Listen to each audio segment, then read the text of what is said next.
Bismillahirrahmanirrahim. Assalamualaikum warahmatullahi taala wabarakatuh.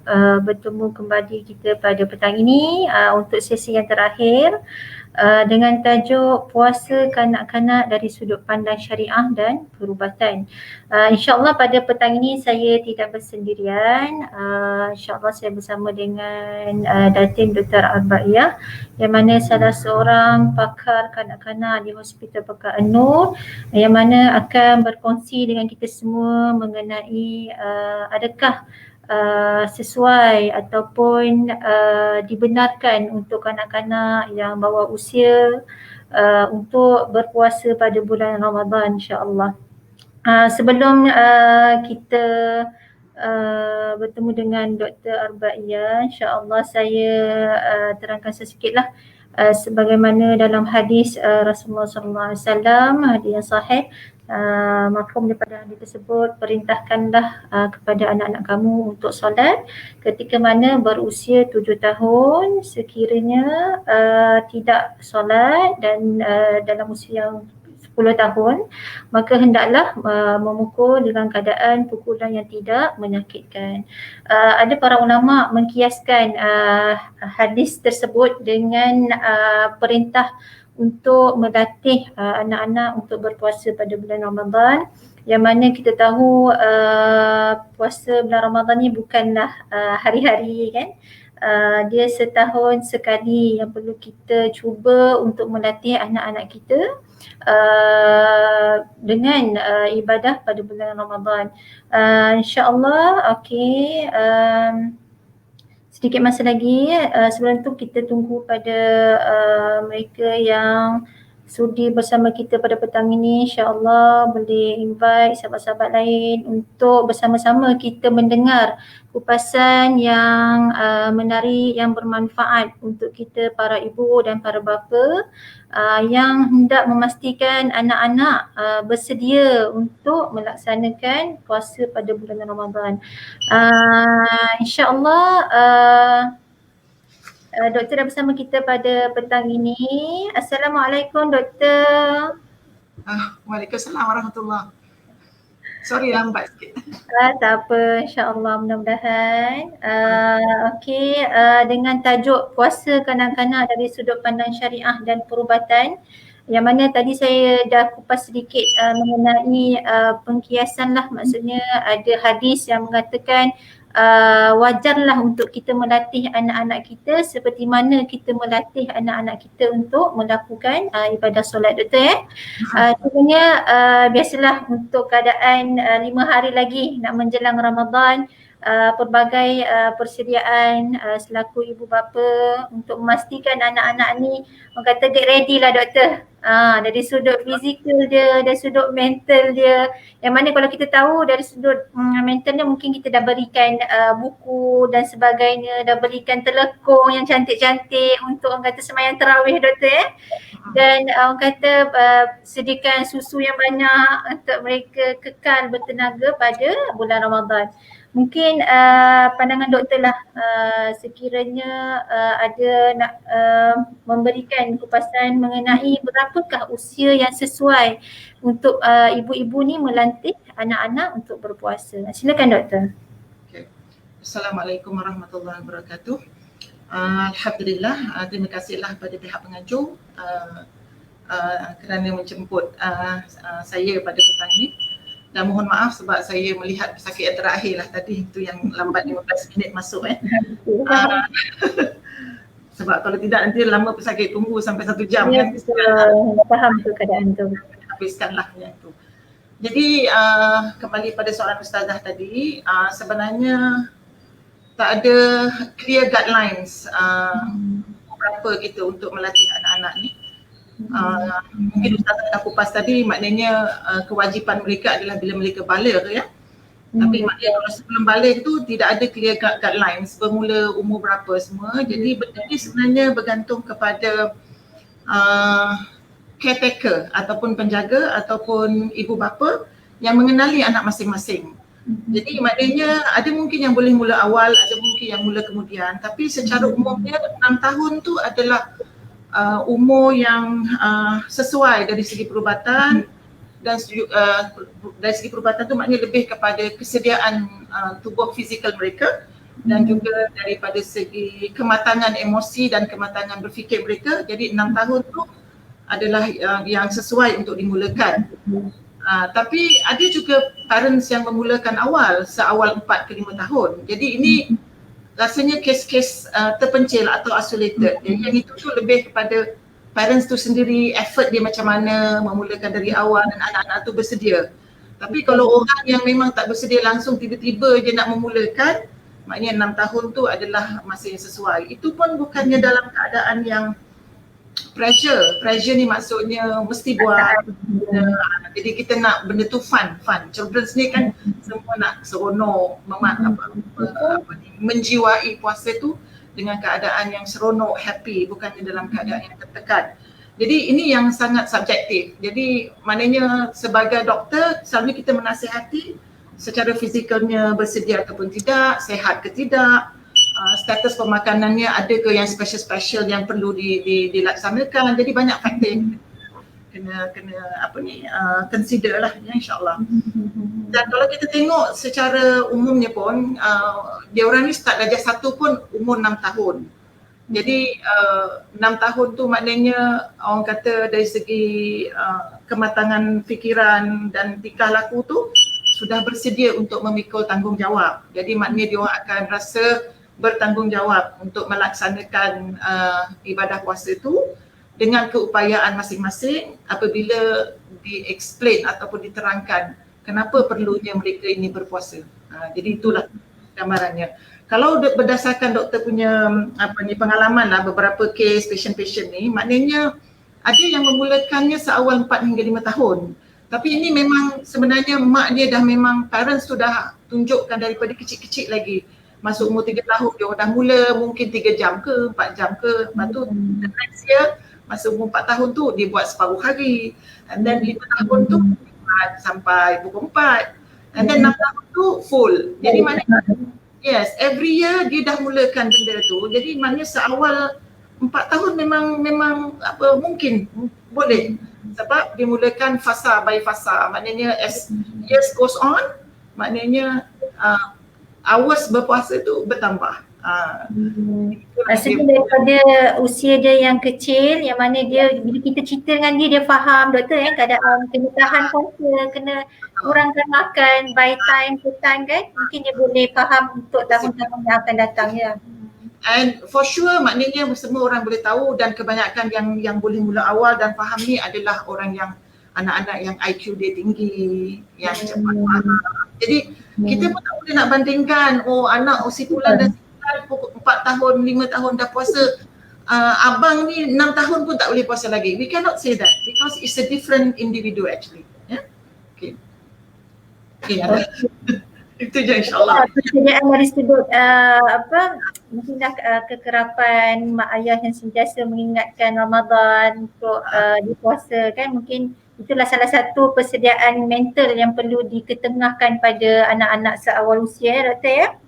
Okey, untuk yang soalan yang kedua doktor ya, apakah persiapan dari sudut pemakanan, dari sudut ialah portion yang sebagaimana yang dikatakan anak-anak ni bersedia dan kuat untuk berpuasa satu hari, maksudnya full day lah. Dan dari sudut psikologi dia macam mana, adakah mereka ni memang bila dikata puasa itu adalah puasa yang memang bukan hanya untuk makan dan minum sahaja.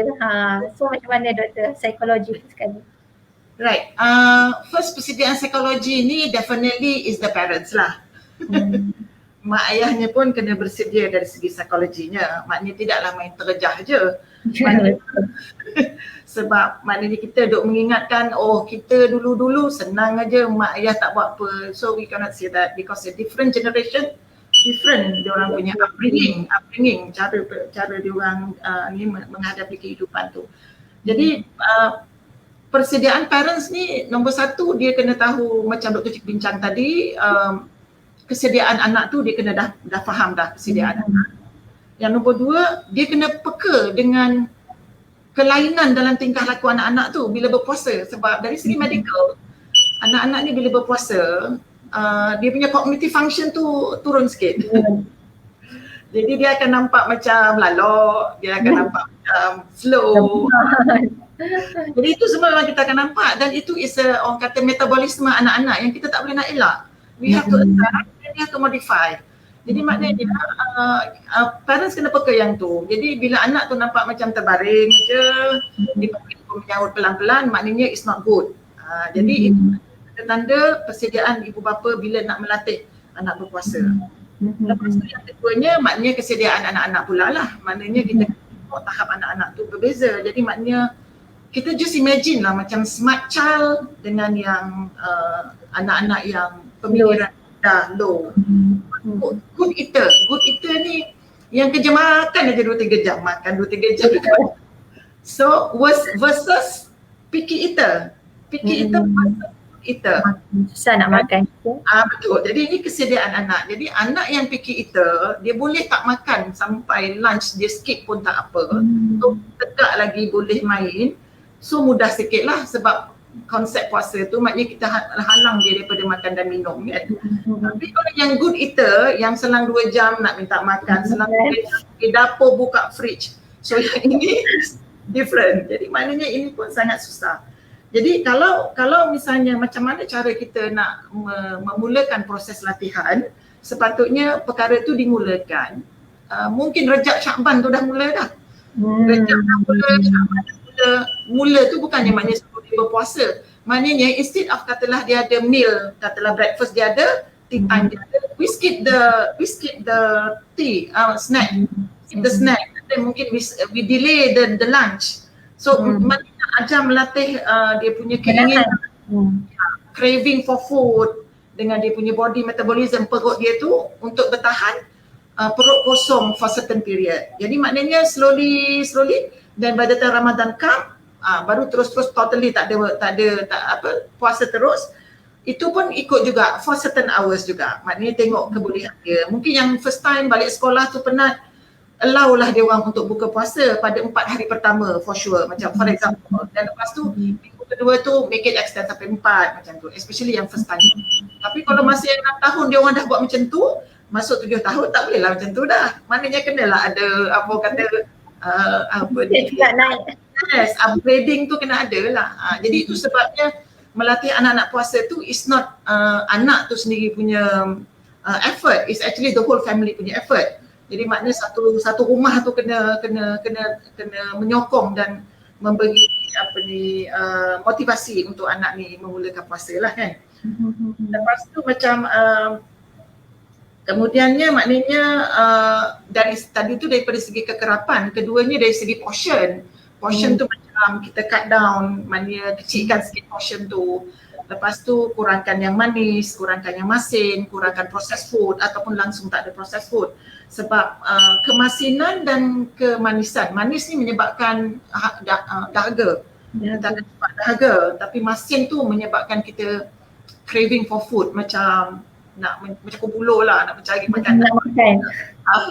Jadi itu salt ya, garam dengan gula. Jadi itu antara yang kita kena latih mereka daripada awal-awal lagi lah ya. Itu dari segi persediaan psikologi dia ya.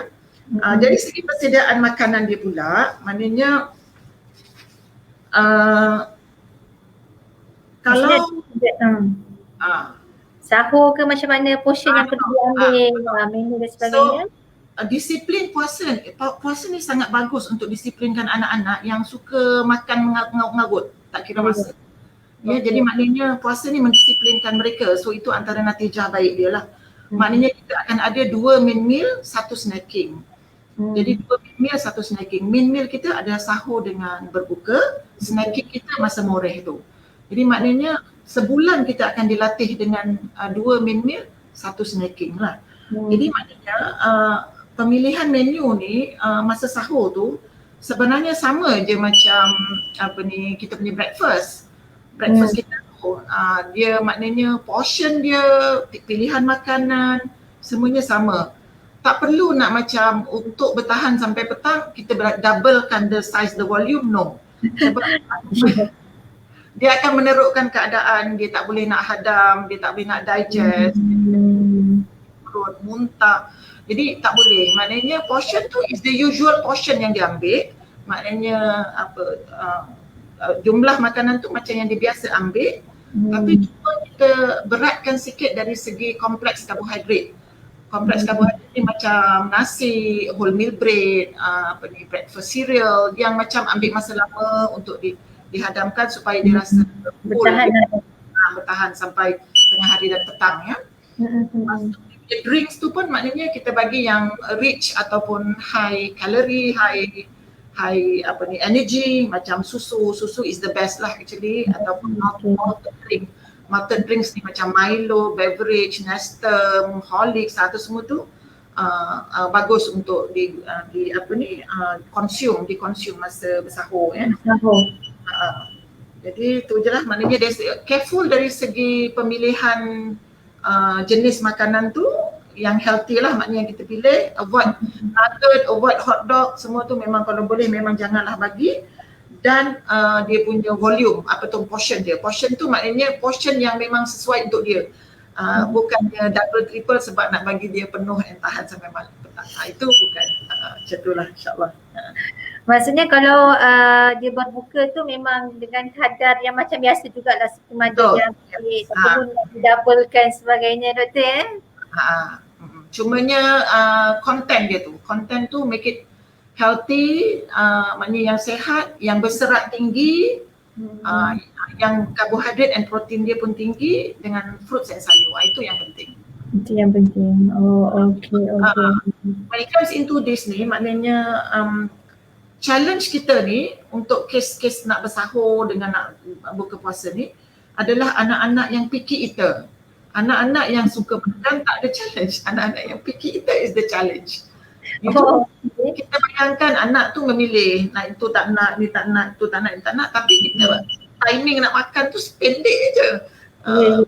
Sahur tu dengan mengantuk, dengan itu, dengan ini pakai. Itu challenge. Habis waktu. Betul, nak memujuk, nak apa semua. Tapi apa-apa pun, just follow the nature and norm. Maknanya ikut je rentak dia, sampai mana dia bertahan. Kalau dah tak bertahan sebab dia tak ambil sangat ke picky eater, just buka puasa. Tapi selalunya anak-anak yang picky eater ni dia dah biasa perut dia makan dengan kuantiti yang sedikit. Sebenarnya boleh, tak adalah sebab kita bayangkan dia tak makan sampai ke petang, dia makan cuma sekeping roti je, kita rasa macam takut dia tak cukup. Just bagi ruang dan perhati je bagaimana puasa dia untuk hari itu. Maksudnya kalau picky eater ni still lagi boleh berpuasa, doktor, bukan maksudnya mudah untuk kita kata dia tak makan tak ada masalah lah kan. So maksudnya nak suruh dia berbanding yang mereka yang jenis yang pemakan. So kalau mereka yang picky eater ni, kalau dia kata dia bertahan sampai ke tengah hari, doktor kan, dan dia kata okey je dengan keadaan dia tidak sahur, yang kita tahu lah dengan keadaan dia memilih apa semua. So adakah boleh kita, maksudnya dah tengah hari tu kita bagi sedikit sebab memandangkan dia, kita takutlah keadaan dia yang berterusan macam tu dengan picky eater sifat dia. So ada tak kemudaratan yang akan terjadi pada mereka seperti ini, yang mereka tetap nak bertahan sampai ke berbuka? Okay, yang itu kita tengok individual cases lah, maknanya case per case, maknanya anak kepada anak tu sendiri. Kalau anak tu memang bertahan dan kita tengok anak tu pun masih aktif dan cergas, jadi kita monitor closely tapi kita allow dia untuk teruskan. Tapi kalau kita nampak dia terlalu lemah dan dia pula rasa macam tak mampu, maknanya kita galakkan dia untuk berbuka lah. Tapi ada juga kes doktor ni lah kadang-kadang dia picky eater tapi dia punya semangat kuat. Jadi dia tak makan sikit je. Mak ayah ni susah hati suruh buka puasa, tapi dia tak nak buka puasa. Terbalik, maknanya dia tak nak buka puasa, dia nak juga puasa tu. Yang ini close monitoring, close observation. Maknanya tu duduk depan kita. Jangan bagi dia duduk dekat bilik-bilik ke apa ke semua. Maknanya dia kena duduk depan kita untuk kita perhati dia punya keadaan.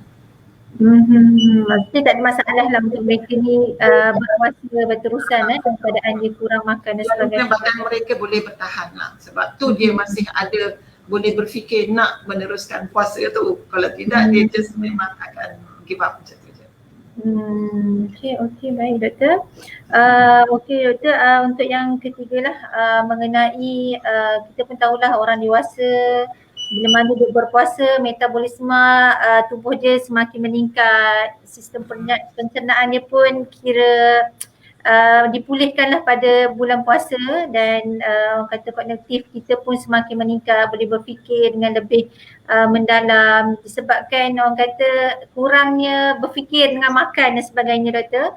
Adakah bila mana kanak-kanak ini berpuasa, kesan kesihatan pada diri dia tu seperti mana orang dewasa rasa? Rasa metabolisme pun dia naik, dia punya kognitif pun meningkat, dan juga kebaikan untuk pada kanak-kanak tu still lagi ada pada kanak-kanak tersebut. Maksudnya dewasa adakah sama dengan kanak-kanak metabolisme bila mana berpuasa? Sebenarnya dia agak susah nak jawab soalan ni. Dia agak susah nak jawab soalan ni sebab seolah-olah kita nak duplikatekan perubahan semasa puasa di adult, di kalangan orang dewasa. The same thing happen, maknanya benda yang sama berlaku dalam tubuh anak-anak. Sebenarnya memang kita tak boleh nak apply, memang tak boleh nak apply. Sebab tubuh anak-anak ni dia punya metabolisme memang tak sama dengan tubuh dewasa. Anak-anak ni maknanya dia dalam proses untuk membesar, dia masih lagi growing. Jadi dia memang growing. Jadi selalunya dia punya demand untuk makan tu sebenarnya demand daripada badan mereka sendiri. Bila dia nak makan, dia nak susu tu memang badan dia yang minta. Dah tu. I need that food, I need that milk. Itu badan dia yang minta. Jadi macam kita dah terbalik, badan dah kata tak nak, kita duk sumbat lagi makan. Itu sebabnya maknanya natijah baik tadi tu, metabolisme tu lebih applicable kepada orang dewasa. Tapi pada kanak-kanak ni ada sebahagian tu mungkin applicable, terutamanya untuk adolescent. Adolescent ni maknanya yang remaja. Remaja atau kanak-kanak dewasa yang memang jenis memakan aja mungkin applicable untuk balance up balik dia punya sugar level, insulin level, rehatkan dia punya usus makanan dia. Tapi untuk anak-anak yang 5 tahun ke 7 tahun ataupun sampai ke 10 tahun, benda tu tak orang kata tak sepenuhnya boleh di-apply. In fact, kalau kita tengok puasa ni, fasting in the children's, kalau dekat negara-negara yang hours of puasa dia panjang, lebih 10 jam, tidak dibenarkan. Maknanya Persatuan Pediatrik dia semua bagi statement, ada akta untuk elementary, maknanya sekolah rendah, maknanya they are prohibited from fasting. Sebab dia punya hours terlalu panjang. Jadi pergi sekolah, pihak sekolah akan keep track and the parents akan kena kalau dia orang paksa anak-anak ni puasa. Macam tu lah. Sebab it's too long, sampai 18 jam, 16 jam. Jadi recommendation dia maknanya bagi mereka merasai puasa tu sahaja cukup dah. Sebab aim kita Ramadan tu bukannya sekadar tak makan tak minum, dia ada banyak benda lain lagi. Benda lain. Ya, spirit Ramadan children ni kena rasa. Not necessarily tak makan tak minum. There are so many other plenty spirit of Ramadan yang children ni kena jiwai daripada kecil sampai ke besar. So when they ready, baru dia orang betul-betul puasa lah. Jadi itu sebabnya bila sama ada boleh membaik pulih balik sistem pencernaan lah apa semua tu, untuk children maknanya tidak 100% boleh di-apply. Sebahagian tu mungkin. Maksudnya kalau usia dalam 10 tahun ke atas tu kira dia punya metabolisme tu seperti juga orang dewasa boleh meningkatkan kekuatan dalaman dia, betul berbeza dengan orang 10 ke bawah. Tapi kita tidaklah kata dia macam adult, belum lagi. Dia ada transition period tu adolescent. Adolescent tu remaja, maknanya daripada 12 kepada 18 tahun. Yang itu transition period dia. Jadi macam 10 tahun ke bawah tu masih dikira sebagai kanak-kanak, children. Jadi kata masing-masing lah. Bila dalam perkembangan 5 ke 10 tahun tu dalam fasa dia membina perkembangan otak dia, doktor pembesaran dia, ketinggian dia, dia punya rasa kemantangan lah fungsi-fungsi otak badan dia semua memang memberikan impak yang besar lah sekiranya berpuasa dalam keadaan yang tidak bersedia, kan doktor kan? Ya. Okay. Untuk yang terakhir lah doktor sebagai alert lah pada parents yang nakkan anak dia berpuasa, adakah di sana ada orang kata borderline lah yang menunjukkan anak-anak ini yang nak berpuasa ni akan tapi ada macam simptom lah, maksudnya dia lemah ataupun dia dah tak boleh nak bergerak aktif. Apakah benda-benda yang doktor nampak bila ada macam ni, parents pun nak kena alert untuk membenarkan mereka berbuka. Instead lah kalau ada yang jenis yang main-main doktor kan, biasalah anak-anak ni kan, dia acah-acah pada parents dia, dia rasa dia tak boleh nak mampu nak teruskan puasa. Kan bagaimana doktor? Okey. Okey, yang ini lebih kepada macam apa kita panggil ialah menangani tingkah laku anak-anak lah. Dia bukannya hanya bukan puasa pun, benda lain pun dia buat macam ni juga kadang-kadang kan. Not necessary fasting, benda lain nak buat homework, nak pergi sekolah pun macam-macam dia punya trik kalau dia tak nak buat kan.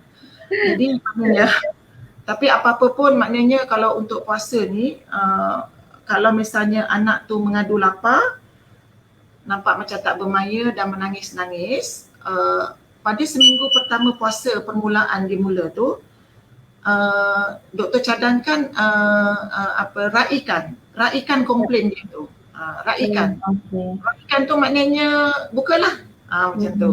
Tapi buka kita tu bukan buka free, buka kita tu buka dengan bersyarat, kita bagi motivasi, maknanya okey hari ni kita bagi buka timing ni, besok kita kena teruskan selama yang berapa, bila pula, maknanya kita ada bargaining, kita panggil bargaining, negotiating, maknanya tidaklah kita terus buka, okey boleh buka puasa, that's it, no. So kita kena ada explanation, bargaining, motivating, semua-semua tu kena ada. Jadi maknanya cuma untuk starter memang dia bila tu kita angkat red flags lah, bila dah menangis tu kita bagi. Sebab dia baru pertama kali. Tapi kalau misalnya everyday macam tu, jadi maknanya kita kena ada limit juga. Terutamanya kalau umur dia dah 7 tahun ke atas.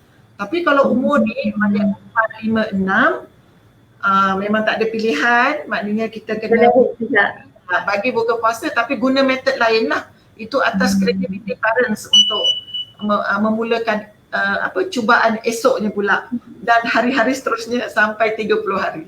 Jadi maknanya itu kreativiti masing-masing. Tapi untuk 7 tahun ke 10 tahun tu maknanya kita boleh macam, yelah kita ada style reward, kita ada style macam punishment. Punishment maknanya dia kena basuh pinggan lepas orang buka puasa, dia kena tolong memasak, dia tolong kena buat semualah sebab dia nak dapat pahala puasa tu, dia kena prepare untuk semua orang-orang yang berpuasa. Itu contohnya lah.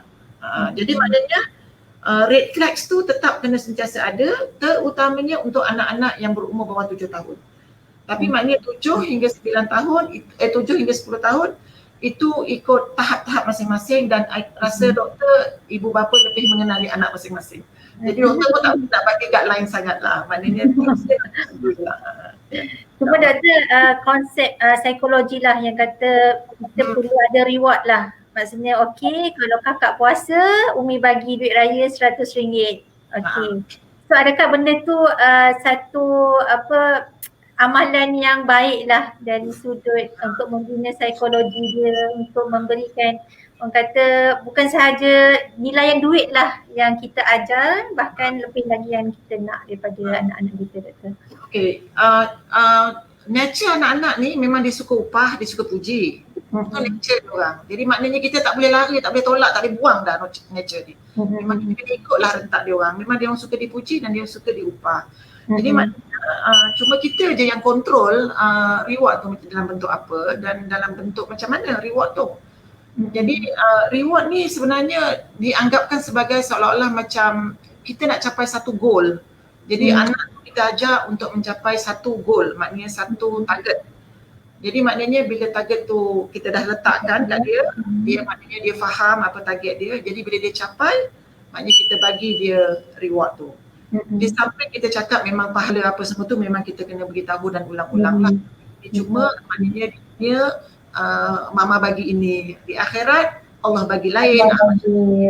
Dan bila Allah bagi tu bukannya abang dia yang dapat, mama pun dapat, abah pun dapat. Benda macam tu lah. So itu biasa kan doktor kan, jangan nature kita memang macam tu. Jadi maknanya anak-anak ni akan nampak bahawa dia ni mengumpul banyak benda lah as an investment kan. Maknanya investment mengumpul pahala nak tolong mak ayah dia pun dia tolong. Maknanya dekat dunia dia pun dia tolong. Ada macam tu. Cuma je pada doktor duit RM1 ni maknanya boleh juga tetapi dalam keadaan yang appropriate. Appropriate ni maknanya go to basic. Quantum tu maknanya nilai tu biarlah nilai yang appropriate untuk anak, maknanya untuk level anak-anak, bukannya yang terlalu tinggi macam tu lah. Handset ke doktor yang memang orang kata tak sepatutnya lah. Betul. Dia kata bagi handset doktor kan.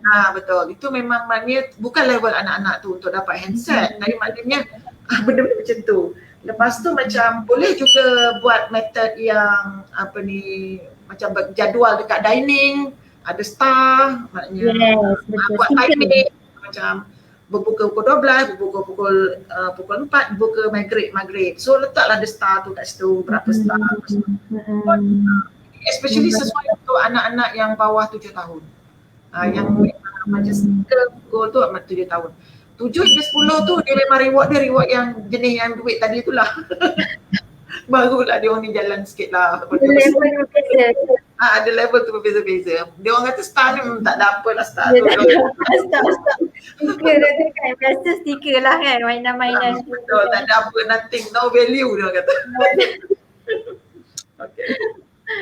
Okey, maksudnya tak ada masalah lah untuk kita teruskan reward dan punishment macam kata kalau kita tak puasa, kalau adik tak puasa dalam setengah hari, nanti lepas berbuka adik kena sapu sampah, kena kemas pinggan mangkuk. So benda tu bolehlah diterapkan dalam minda anak-anak doktor sebagai orang kata untuk membina lah dia punya syahsiah dia, untuk membina dia punya kekuatan dalaman dia, bukan sahaja untuk puasa dan amalan-amalan yang lain doktor kan? Okey, sebagai akhirnya lah doktor, ada tak maksud nasihat atau tips sebagai ibu bapa yang terlalu ekstrim lah untuk memastikan anak dia capai target seperti mana yang ibu bapa target, bukan ikut kehendak dan persediaan anak tersebut. Bagaimana nasihat doktor? Simple lah, maknanya ni macam doktor nak rumuskan sahajalah dia punya tips kan.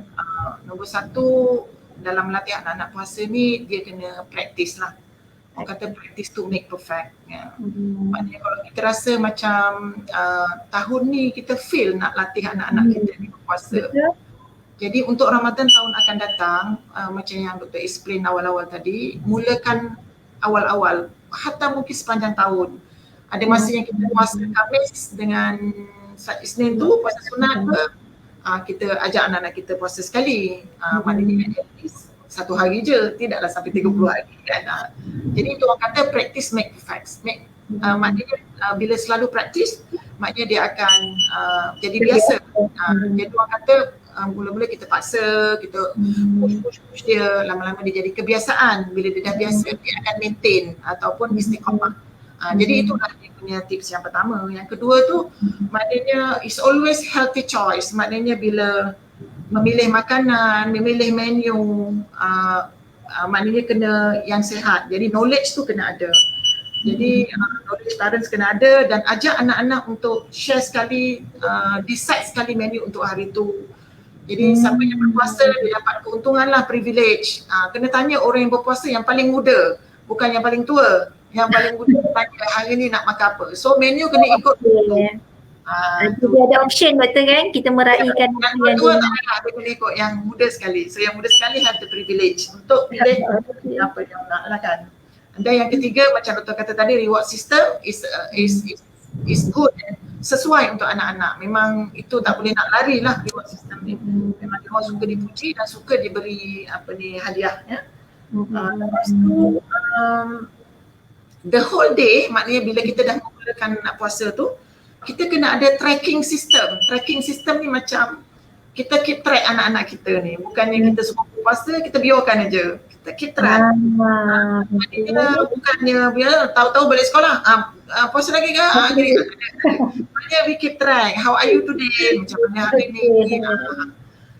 Okey ke tak bang? Okey ke tak bang? Okey.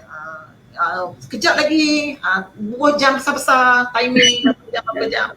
And then isi dia dengan aktiviti-aktiviti yang dia boleh fokus untuk benda lain instead of fokus dia tak makan, dia belum makan, perut dia kosong. Jadi kita isikan dengan benda macam tu. Maksudnya alihkan perhatian dia untuk lebih kepada nak berbuka bermain dan sebagainya. Dan kita sendiri memang kena ada tracking system lah untuk kita keep track dia punya condition yang tanya. Lepas tu nombor yang seterusnya maknanya try to macam Dr. cakap tadi, prepare sahur and breakfast together. Maknanya let them share what to prepare. So jadi aktiviti kita pun seronok lah nak makan sebenarnya kalau misalnya dia pun sama-sama prepare. So itu je lah kot, insyaAllah. Yang lainnya lead by example. So kita ni example pada anak-anak kita. Jadi kita role model. Okay, betul Dr. InsyaAllah, mudah-mudahan. Okay, Alhamdulillah, syukur kepada Allah SWT kerana diberi kesempatan lah untuk kita mendengar sedikit nasihat dan pandangan daripada pakar kanak-kanak kita pada petang ini. Seandainya ada persoalan yang ingin diutarakan kepada doktor, boleh ajukan di ruang komen, insyaAllah.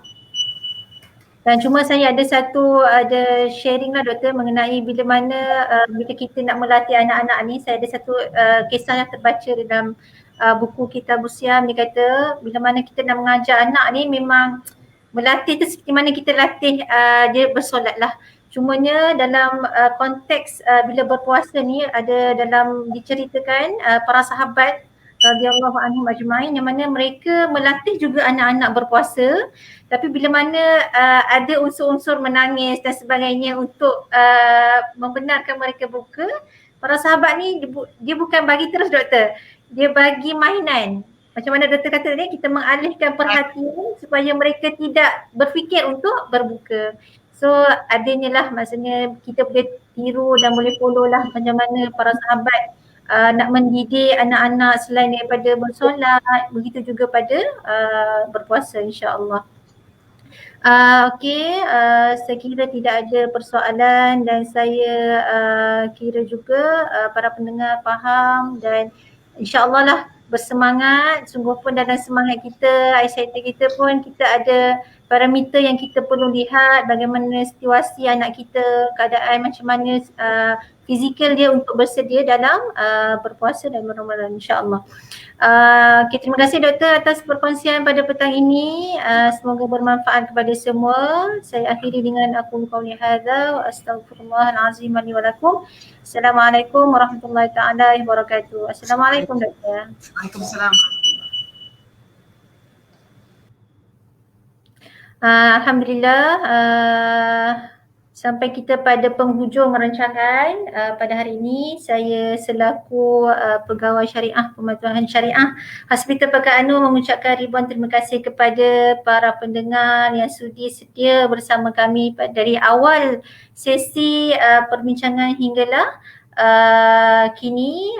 Semoga adanya manfaat dan faedah lah yang memberikan kita input untuk terus beribadah, untuk bersedia menempuh tetamu Ramadan yang bakal kita hadapi dalam masa 5 hari lagi, insya-Allah. Dan akhir kata daripada saya, semoga kalian semua dapat memberikan persediaan, dapat memberikan ilmu yang terbaik buat anak-anak, untuk suami dan untuk seluruh generasi yang kita ada di sekeliling kita, insya-Allah.